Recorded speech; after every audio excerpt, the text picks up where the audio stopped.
Hello, welcome. This week I was chatting with Fiona Robertson.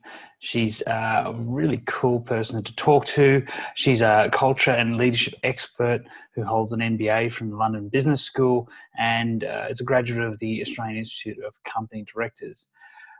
Look, Fiona's just a really awesome person. She's worked with companies like AGSM, RMIT, Monash, IBM, NASDAQ, McKinsey, ANZ, you name it, she's worked with them. We had a really great conversation around a whole bunch of topics, particularly around the ideas of culture and really working with organizations on how do they shape their culture and use that as a competitive advantage. It's a really good conversation. Her book will be released next year called The Rules of Belonging, so look out for that. But sit back and enjoy my conversation with Fiona Robertson.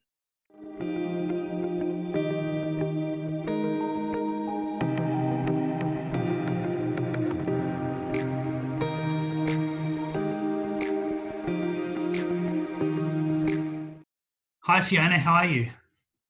I'm really well, thanks. How are you? I'm great. It's really great to have some time to talk to you this afternoon, and I'm really excited because you really dive into an area that fascinates me and overlaps a lot with the stuff that I do, and so I think I'd love to really dive in and explore this world and share ideas, challenge ideas, and see if we can build some new ideas ourselves. Absolutely. Let's solve the problems of the world right now.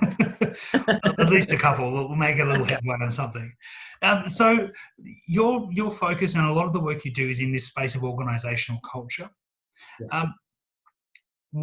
Tell me what you described culture being. What is it? Yeah, look, it's a great question. It's such a widely discussed and widely misunderstood concept. So I have a very firm view about what culture is and what culture isn't. It's probably best illustrated by a story of an old experiment that many people watching this may have heard before. It's about monkeys and bananas. I'll tell it very quickly. Yes. It's essentially a large cage with a group of monkeys in it, a bunch of bananas suspended above, and a step ladder put in place so that the monkeys could climb it. Monkeys climb to try and get bananas. The particular experiment is a negative reinforcement experiment. They're shot with a water cannon every time they try and get the bananas. So they quickly learn bad things happen when you try to get the bananas, and they stop trying.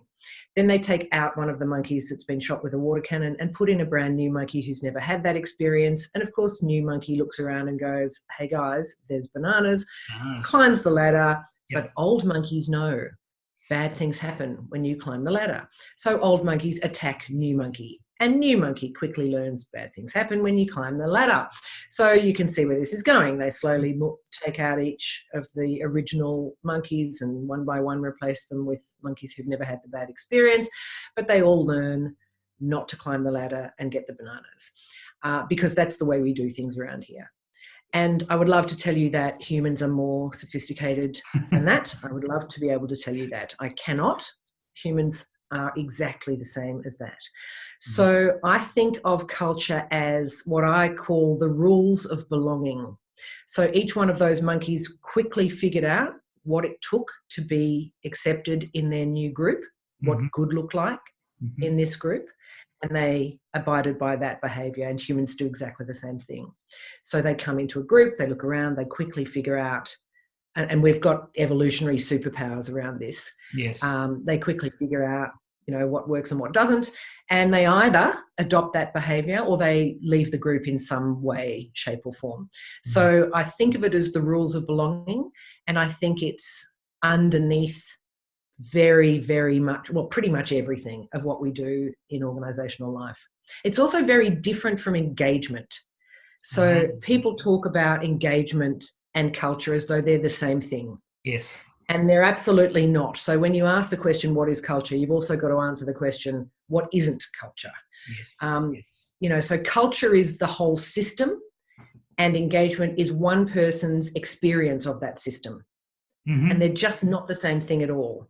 And no engagement survey is ever going to tell you what your culture is.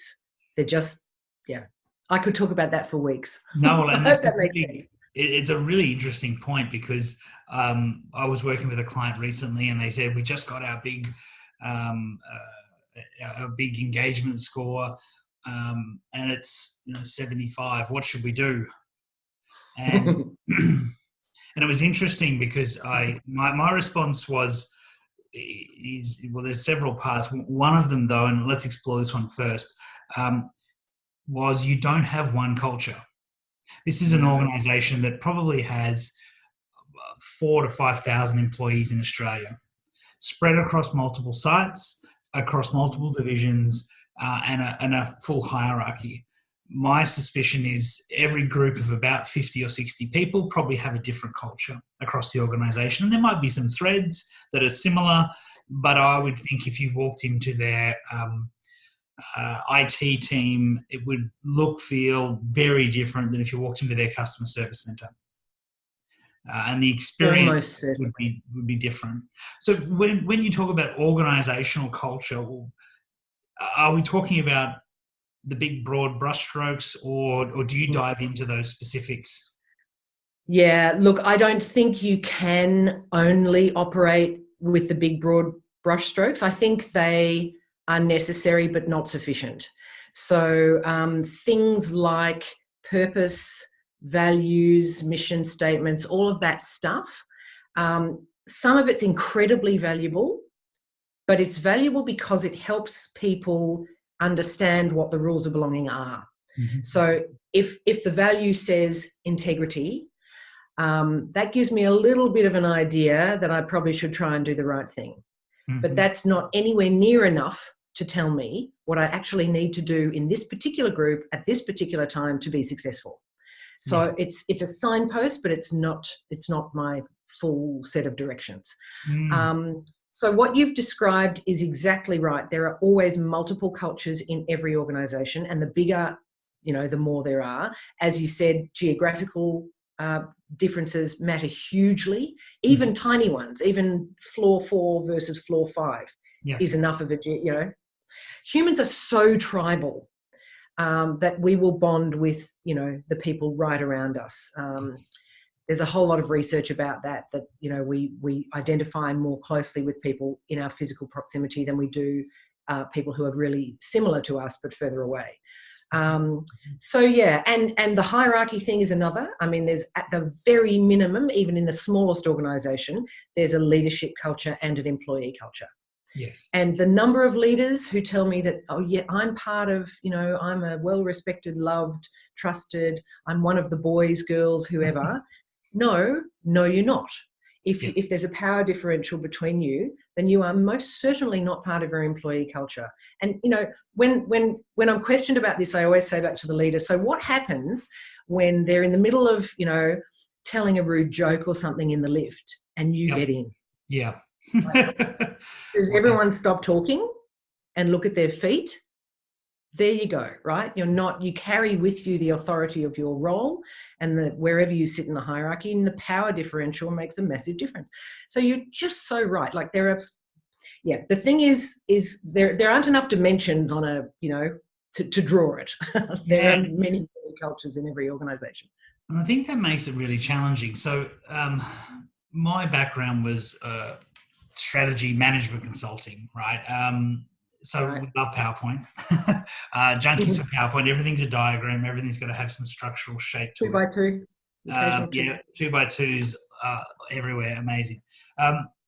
So when I look at an organizational structure, I can draw it. When I look at our performance, you can usually pipe through. Accountants can map out how we get from inputs to outputs and outcomes. And this is what I would define as the tangible world, the world of stuff. Accountants love this world. People like me love that world because you knew where stuff was, you knew how it interacted with other stuff, and it was pretty easy to sort of, well, not easy, but relatively uncomplex. What you're describing here, and I'm loving this conversation about it, is a world that is multi-dimensional, is highly contextual, is very, very abstract. Ideas of trust and belonging, they're very difficult to define in this sort of a world. Yeah. I hear people measure trust. And I'm like, well, really? Well, that's why people are so desperate to use engagement surveys as a proxy for culture. Because, I mean, and I get this, I ran an engagement survey for a giant organization for 5 years. I get it completely. If there's 35,000 people in your organization, what the hell are you going to do? You've got to try and find a way to distill that down into something that somebody can, put in an annual report. So yeah, it's incredibly complex. I think, well, it's interesting. I say it's incredibly complex, but at the same time, I actually think it's incredibly simple. Not easy, but simple. Mm-hmm. So this is the reason why this concept that I'm developing, this idea of the rules of belonging, is one that I'm finding is helping to cut through some of the complexity. And it springs from the fact that, whilst humans have been on the planet, it feels like a long time. In the whole history of the planet, it's a blink of an eye. Sure. And, the two very distinct types of evolution that happen. So there's the Darwin's survival of the fittest genetic evolution, which is glacially slow. And then there's cultural evolution, which is ideas and concepts and behaviours and norm matching and all of that. And that's incredibly fast and exponentially increasing. Mm-hmm. So there's this wide disconnect between, the machinery that we're operating. Yes. So our brains are like 80,000 years. They haven't changed in 80,000 years. Yes. They're designed only to keep us alive. They're threat detection, pattern recognition machines, and they're telling us if there's a rustle in the grass, it's probably a lion, you should run. Yes. And then here we are in this, we've created this world, so brains are not designed for online immersive gaming and options trading and PowerPoint presentation. We're not designed for any of that. Yes. So, So Maslow's hierarchy of needs tells us that humans need food, water, and shelter more than they need anything else. But all the latest neuroscience is telling us that's wrong. What humans need more than anything else is belonging, because this thing, 80,000-year-old machine that we're operating on, is telling us, and rightly so for that time, if you're not a member of a group, you will die. Yes. So if you're not a member of a group, you can't get food, water, and shelter. So actually, belonging to groups is right at the bottom. And the things that people will do for belonging, like we could talk about some things in history that have gone on that, people will do anything, right up to kill and die for it. And it's because our brains are screaming at us, if you don't belong, you will die. So when you're in an organizational setting and you don't really know that this is going on, it just is happening and you can't see it. I liken it to the Matrix, that wonderful scene where the code's all falling down the screen. Yes. And that guy goes, oh, there's the woman with the red hair. Like he can see through the code to what's happening underneath. And so I think if you identify what the rules of belonging are in the group, and group can be defined, as we were just saying, there's lots of different ways that you can define the group. But if you can think about what is approved of in this place, what earns me belonging, what loses me belonging, what will keep me safe, that is what people do. And once you start to think about it that way and you start to see those patterns, you can never unsee them again.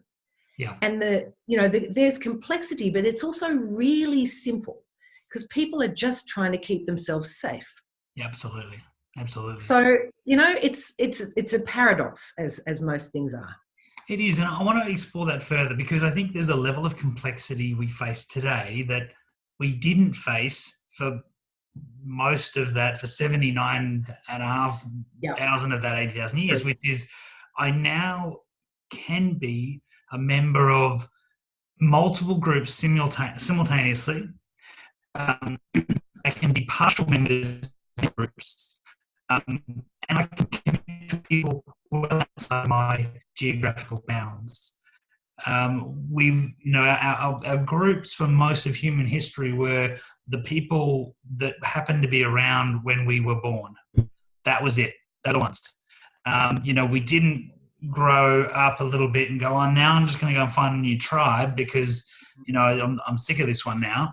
It was just an impossible thing to do. Whereas today I can belong to, a child can belong to their school, they can belong to their football club, they can belong to a online social club, they can connect to people, these weird networks of social networks can form of really diverse groups.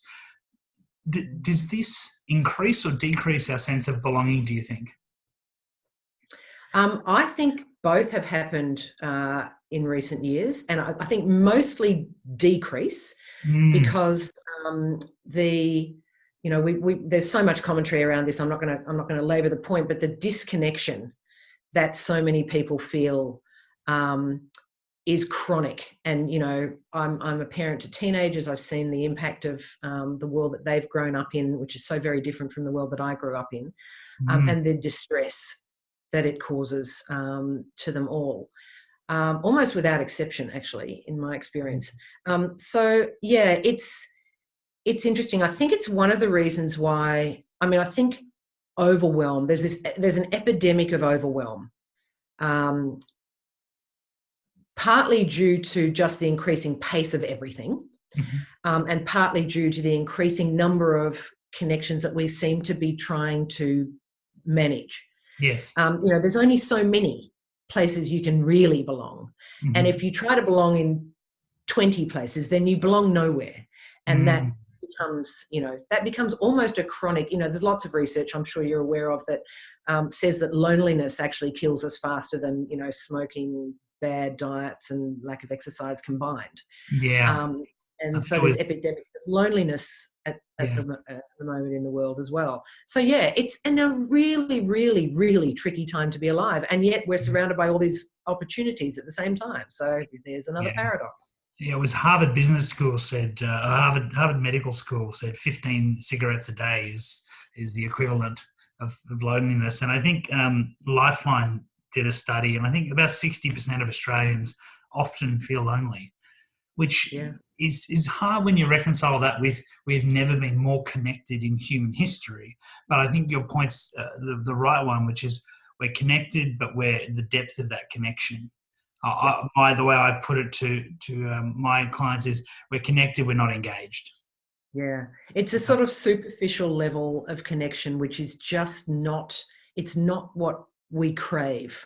That's right.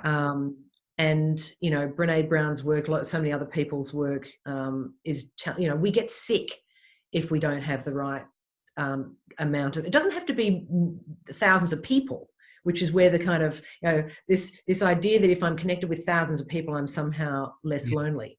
I think the opposite is probably true. Actually, it's a smaller number of high quality relationships, and it links so well with the stuff that you do. I mean, empathy is the coin of the realm. It's the thing that makes us feel that sense of connection and that sense of belonging.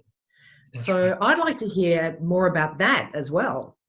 Yeah. Anything you would like to share with me, it would be fantastic. Sure. Look, I think the key here is, I think there's two parts. One is groups need leadership.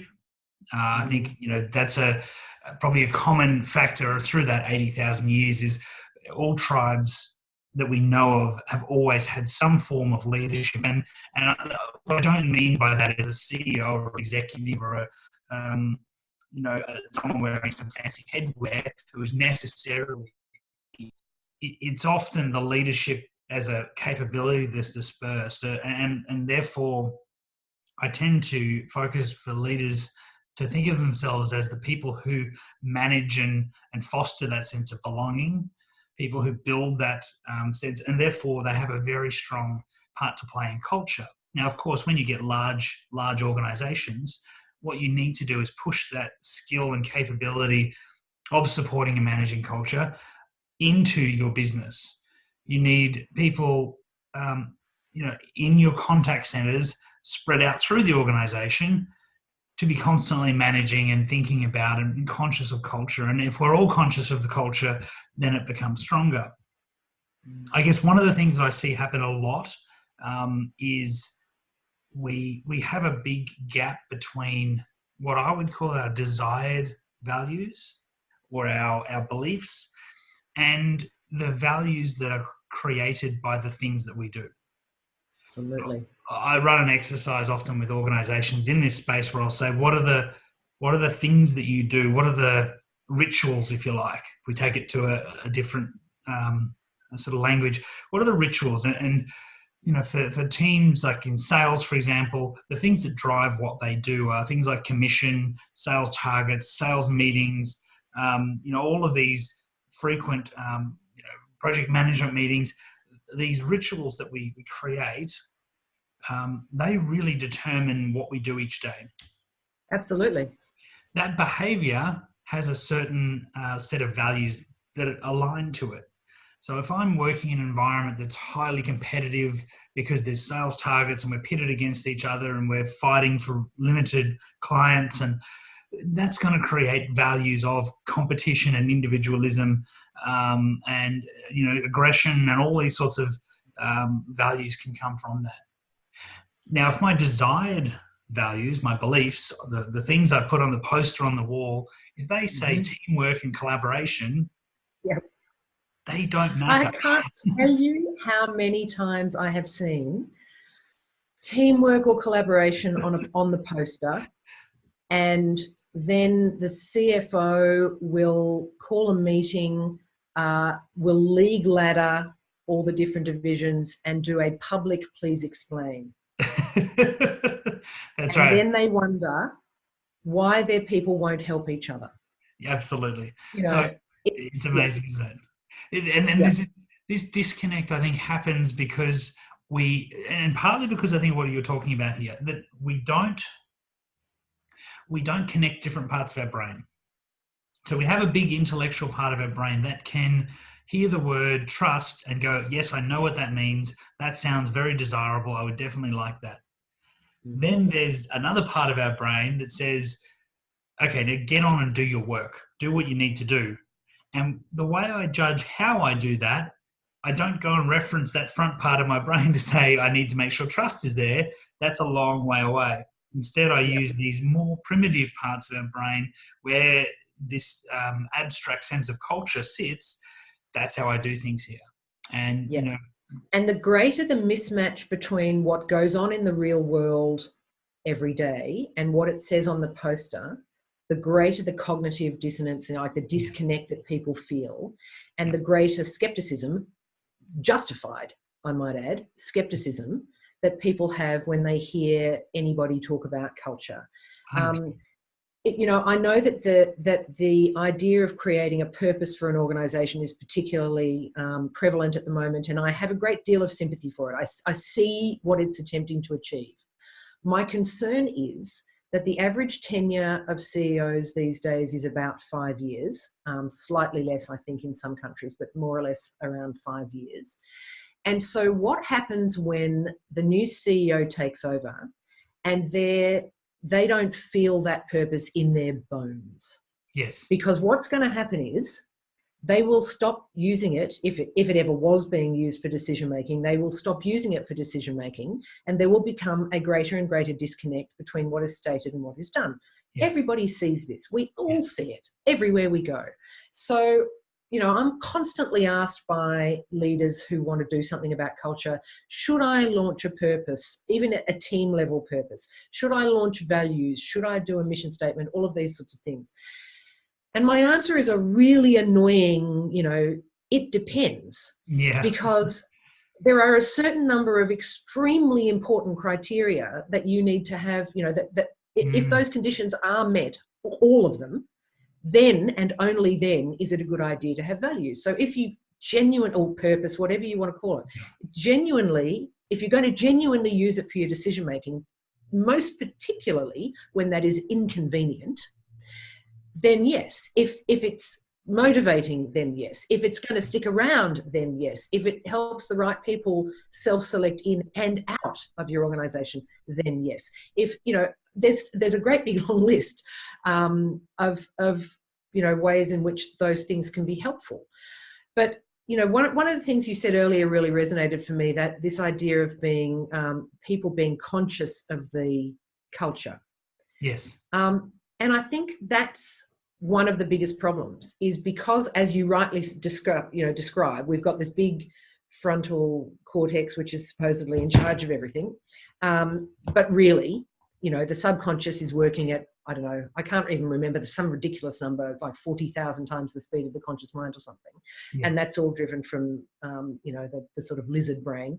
And so we just kind of move in this fog through our day, from meeting to meeting, and where do I need to be, and so we live in this kind of superficial world, and we don't deeply reflect very often at all. And so the subconscious is in charge most of the time. So this idea of being conscious, you can't choose unless you first notice, right? So if you don't take the time and effort to notice what's happening, then you don't make any choices ever. The subconscious is just in charge of you and everyone around you all the time. And so noticing, being conscious is a precondition for being able to make any kind of choice about how you want to behave, whether you want to approve of someone else's behavior, whether you want to encourage something, discourage something. Like, you've got to live on the balcony and the dance floor simultaneously. I think otherwise nothing will change. It's so important. The numbers that I've seen indicate that your brain receives about 11 million bits of information each second from your body, from your senses, from everywhere inside of you, because it feels like our brain sees, but it doesn't. Our brain's lump of fat inside a black box that is our skull, right? So it receives images from eyes, and it forms that view. It receives 11 million bits of data, and your conscious process in the order. So there's most of it is either completely ignored or processed subconsciously, and this is where I think when I did some work with a client just recently, the leadership team. And I said, what do you want to be known for? You pay attention about your leadership strategy. What do you want to be known for? What are your values? And I said, what are your clients? What does it want? What are your clients doing? What do they need? You have alignment there. The second thing was, okay, naturally, because they're humans, they gave me beautiful, fluffy motherhood statements like, I'll always be there, and I've always had time for my people, and I'm respectful, and they said all those right things, because intellectually we know that's nothing to say. I then asked them to do a tiny exercise to try and bridge this gap between the tangible and intangible world. I said, what I want you to do now is write down 5 things that you will never do, and I'm trying to find that you will always do. I want you to share those things. And the discomfort you can see when now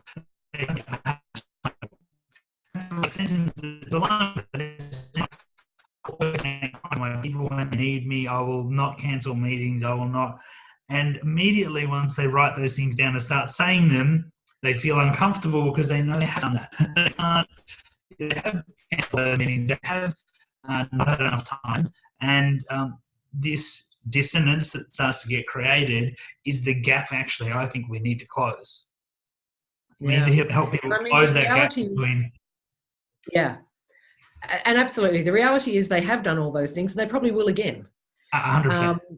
Yeah. It's a really, none of us is ever going to be perfect. There's no such thing as a perfect leader. There's no such thing as a perfect human of any sort. But I think that there's a real value in examining that exact gap, like acknowledging it, examining it, and living comfortably between the you that exists today and the you that you aspire to be. Because we're all always going to aspire to be something more than we are. Yes. And so therefore we're never there. Like, are we there yet? No. And we never will be. So we've got to somehow find a way to live comfortably in that gap between today's me and tomorrow's me. And not beat ourselves up too much about just keep trying. Just keep trying. Yeah. It's all we can really do. And look, that's one of the fundamental things I try and foster in cultures, is to say, you will get it wrong, but as a leadership team, when someone else in this team gets it wrong, don't hang them out to dry. Don't berate them. Don't I told you so them. Like, wrap them up and say, I get your intention. I know where you want to be, and I know what you did, and I know there's a gap. You know there's a gap. Let's chat about it. Let me support you. What are some of the, and look, a lot of what I think, I've sort of spoken about this, that culture and leadership can't be separated. We need to have a good culture. You have to have strong leadership, and this doesn't mean it's the CEO's job, because when you have more than 100 people, the CEO's just can't do it. He's stuffed. He or she's stuffed. They can't possibly know everyone. They can't connect with everyone. They can't manage the culture. So we know we need leadership throughout our organisations. But what are some of the attributes you would say are key for leaders to have in order to foster great culture? Yeah. I mean, I think starting with just awareness of some of the things we've been talking about, awareness of who's really in charge in here. Yeah. Because you know, like I said before, you can't choose if you don't first notice. Mm-hmm. So you just have to know what's going on for you and others. So I think it's not really an attribute, although I suppose, you know, curiosity meets humility might be, I don't know if we need to create a new word that is the combination of those two things, is a good start. Yeah. I think from there, you know, genuine caring, you know, it's I mean, empathy, really. Just making sure that you see the real human. You know, we all zip on our I'm at work, I'm a grown-up suit every morning. But inside every single one of us is this little tiny person. You know, the subconscious can't tell time. We're still the little kid who, in primary school, when we found out that there was a birthday party we weren't invited to, you know, that we're still carrying that stuff around with us, right? And when we're in a corporate environment and we're told, yes, this big important meeting is happening, but, you know, only the most senior people get to go to that and you don't get to go to the party. There's same little kids on the inside going, but I want an invite, you know? And we just have to we just have to know that every single human being we ever come across, whether they know it or not, is that little person. And, you know, meet with kindness, meet with empathy. Yeah. I was working with a client just last week, and one of their senior leaders, and I respect her very much, she said, I'm tough on the topic, not on the person. Yes. I think that's that point. We get these things misaligned sometimes. We want to attack people, or we don't act with curiosity. And there's a model that I often take people through with this to say, when you hear someone say something, you tend to wrap it up with meaning that isn't necessarily there. So if someone said to me, I don't like your shoes, I can take that as them insinuating that there's something wrong with me. I can take that as there's some issue with our relationship. I could take that as an attack personally on me, or I could just take it as information. Yep. And how I make that initial assessment of that data that's coming in is critical, because then it influences my response or reaction. And so if I think it's an attack, I might attack back. You know, you're an idiot. My shoes don't matter. You're an idiot.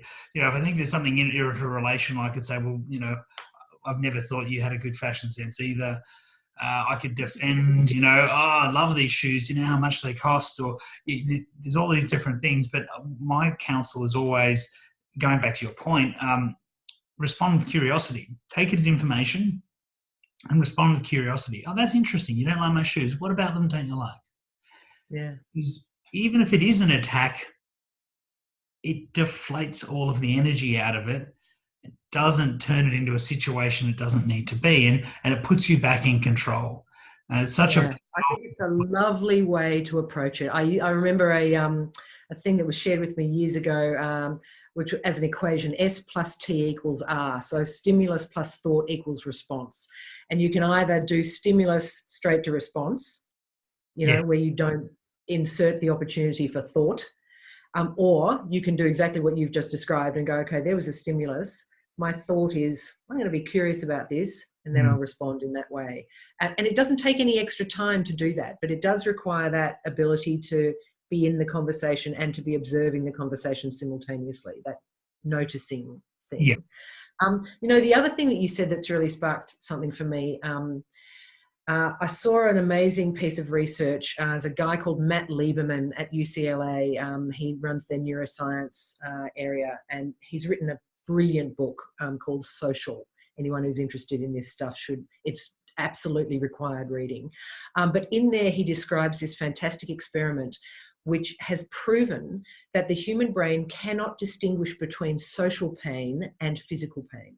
Yes. So they did this experiment where they had people playing against two other people, a ball throwing game on a screen. You know, they thought they were playing against two other people, and it was actually a computer. And they monitored them watching these two other people throwing this ball backwards and forwards. And then, in theory, they were, you know, able to throw it between the three of them. And they did that for a while. And after a while, then the other two people just started throwing it between them again.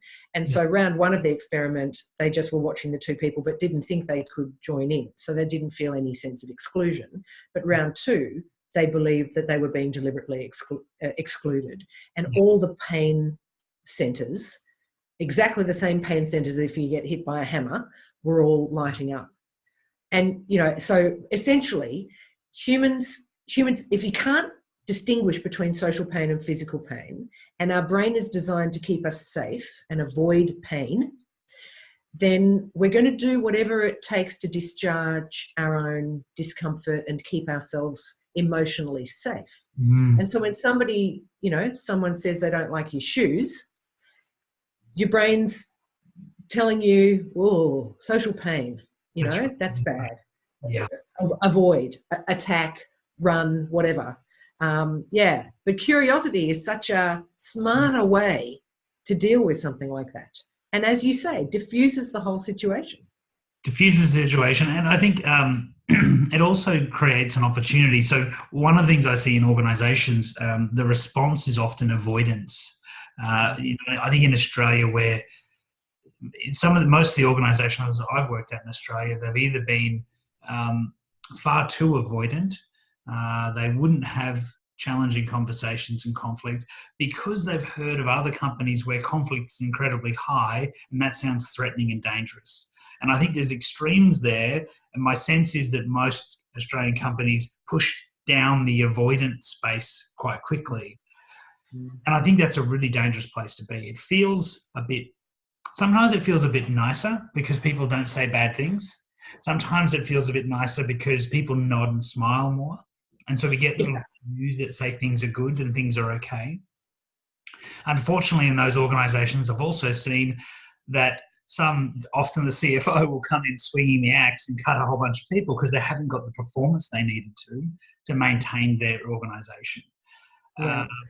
That whole, you know, smile and nod, don't say what you really think in the room, say yes, you'll do a thing, then go out and talk about how stupid you thought that was and do your own thing anyway.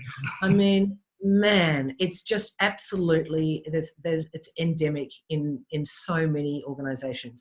And as you say, it looks nice, but it's not nice at all. It's actually sort of passive aggressive and it's so slow.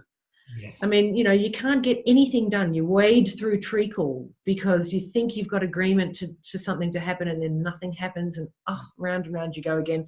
Yeah, it's an absolutely chronic pattern. And I think knowing again that we're walking around with this threat detection pattern recognition machine, knowing that we're going to avoid conflict because we think that it's unsafe, the reality is the exact opposite. Yes. Is if we avoid the difficult conversation, that's unsafe, because that's when it doesn't make the difficult conversation go away. It just happens, you know, about us outside the meeting instead of with us inside the meeting. That's right. Which is far worse and far more dangerous, actually. Absolutely. So, yeah, I'm totally...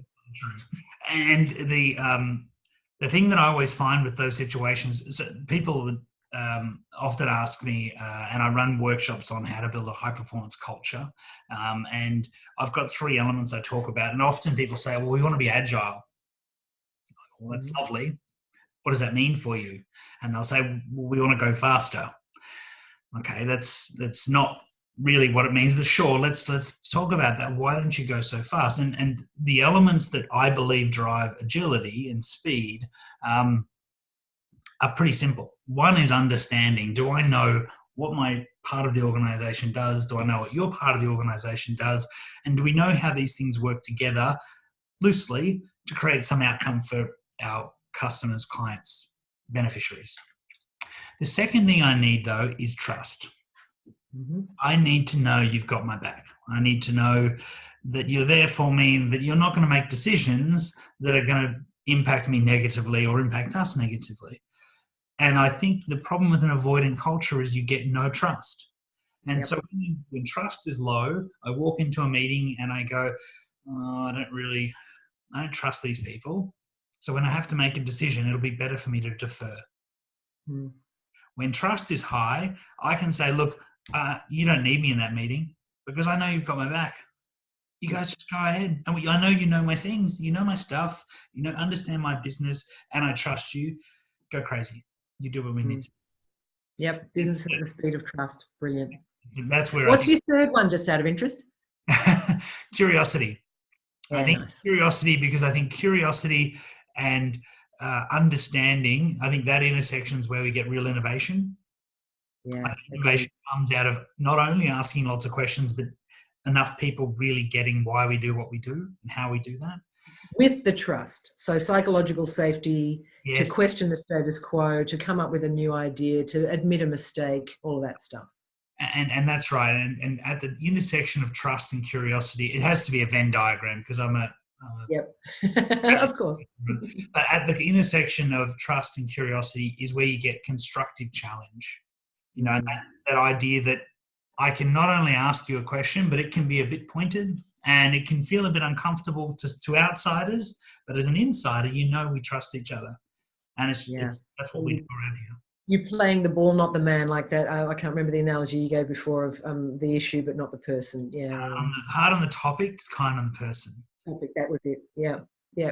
It's a similar distinction to behavior versus the person. So you could have an issue with a person's behavior. People are not their behavior. Yes. You have an issue with their behavior, but not with the person. Yeah, I mean those 3 things sound like just absolutely spot on from my experience. And yeah, I think, man, if there were more of those conversations happening in business today, that could only be a good thing for everybody. Absolutely. And look, I think in terms of, your work, I'm really fascinated by how you're working with organizations. Tell me, if I was an organization and my culture's not where I want it to be, how do I engage you? What happens next? And what's the process? Yeah. So 3 different levels that I work at. I work with senior individuals who are looking to lift their own level of work, usually have been promoted into their most senior role and just want a kind of thought partner. So that's my individual sort of executive coaching stuff. I work with teams. Sounds a little bit similar to what you were describing, where you get the whole system in a room and you work together on, in my case, I help them uncover what are the existing rules of belonging in our group.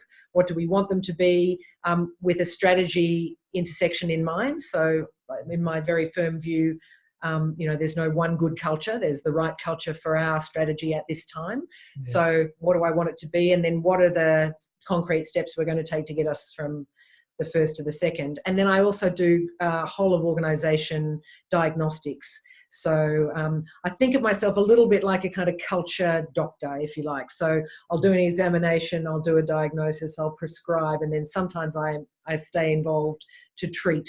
But I bring in others sometimes to help. It might be a leadership development program, it might be something completely different. You never quite know what's going to pop out the end of that. So yeah, that's my stuff. Awesome. And how will we get in contact with you if we wanted to know more? So I have a website, FionaRobertson.com. I publish articles from time to time on LinkedIn. I always welcome new LinkedIn connections. I have an email newsletter that I send out every sort of 3 or 4 weeks. It's not too often. I try not to clog people's inboxes. So yeah, you can get in contact with me that way. And look, it would be remiss of me not to mention that I'm also in the process. Well, I've almost finished my first book, and that's going to be published next year. So that will be out. It's called The Rules of Belonging. And I was going to say, rules of belonging is definitely the thing that'll stick with me. I think is a really great term, and you put it so well that Maslow actually needs a little thing at the bottom. I see sometimes some people put Wi-Fi at the bottom of that, but I think belonging that too, very important. Belonging and Wi-Fi together. Yeah, that's fantastic. Fiona, it's been really great chatting to you. I really appreciate your time, and look forward to catching up with you again soon. Fantastic. Thanks so much for having me. Thank you. Bye.